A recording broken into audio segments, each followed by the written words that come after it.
Ni saa 10 jioni majira yakiwa ni Afrika Mashariki, huko nikitumai uberi wa afya popote pale ulipo hapa nchini Kenya. Hujambo na karibu kwenye habari za sasa za Radio Bedsitter FM. Kwanza ni baadhi ya vidokezo tulivyokuandalia. Mfuko wa moto chuoni Tharaka.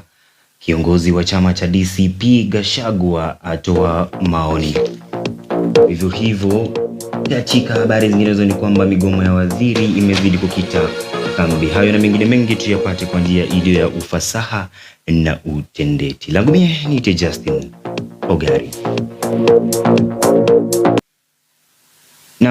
Mfuko wa moto chuoni Tharaka. Moto huo ulizuka usiku wa kuamkia leo ulienea kote shuleni, huku ofisi ya mwadhiri mkuu wa shule hiyo pia kuchomeka, huku ikibainika wazi kwamba hamna chanzo cha moto huo. Hata hivyo, afisi nyingi ziliweza kuathirika na moto huo papo hapo shuleni Tharaka. Uchunguzi huo bado unazidi uko njiani, huku chanzo kamili hakijabainika.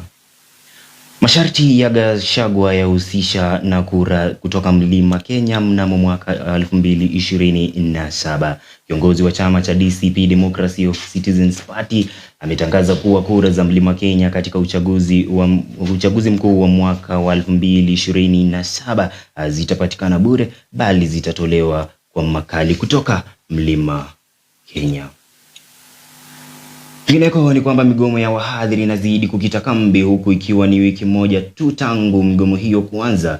Wanafunzi wengi kudhoofika na migomo hiyo katika mwaka uliopita, vivyo hivyo na mwaka huu. Bado masomo yao yanazidi kuathirika, huku wengine wakionekana kutupa maswali katika mitandao mbalimbali. Swali lao likiwa ni shule itakamilika vipi, watapata kazi kivipi na mengine mengi. Kumbuka kwamba habari zilikuwa tu ni kwa kifupi. Kufikia hapo mpenzi msikilizaji na hata mtazamaji, sina budi kusanzuka studioni, manake ubigo ujumbe tayari tushafika. Tukutane timia hapo mwendo wa saa 1 kwa habari zaidi. Kumbuka usikose kusikiza Bedsitter FM. Langu mie ni Justin Ogari.